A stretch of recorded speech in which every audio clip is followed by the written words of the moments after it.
Hi, my name is TONI Archie, and I'm from Atlanta, Georgia. I'm currently working towards a career in pastry arts, and I'm also building a brand and blog. I'll be going to pastry school in just a couple of weeks, and I plan to document my growth on my blog, What Tony Makes.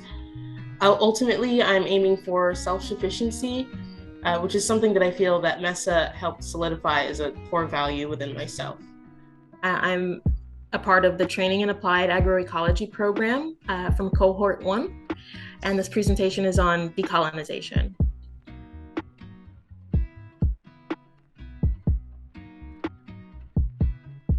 So to begin talking about decolonization, we first need to define it. Colonization has affected what knowledge we can actually access and what knowledge we see as valid.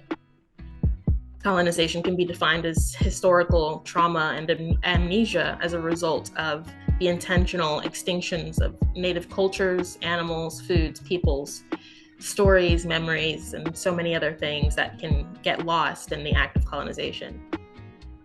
To decolonize is to undo the generations of thought and perceptions of reality that have been imposed on us by our homeland's colonizers. I invite you to think of some perceptions that you have that are embedded in what you think of society and what society should be, and see if that is a colonized way of thinking. So here are some steps to begin to decolonize yourself. Number one is do nothing. You can just live your best life based on what you feel is right. Number two is to call it out when you see it. Speak up when you notice colonized actions or ways of thought. For example, sexism, racism, socioeconomic or cultural prejudice. Call it out when you see it. Step three is to call in, build a relationship or start a conversation with someone who may be prompting or promoting colonized ways of thought. Maybe think of leaders or even parents who have tried to impose ways of thinking on you that you don't agree with. And the last one is to maybe just take a step back and process the ways of thinking that have been taught to you. Some things that we can all do is to find out where your ancestors came from and how or why they came to where you live right now. Address how colonization enables you to occupy the territory that you're on. And that goes along with activating the privilege that you may have from being on the land that you're on. Learn whose land you're on and what happened to them.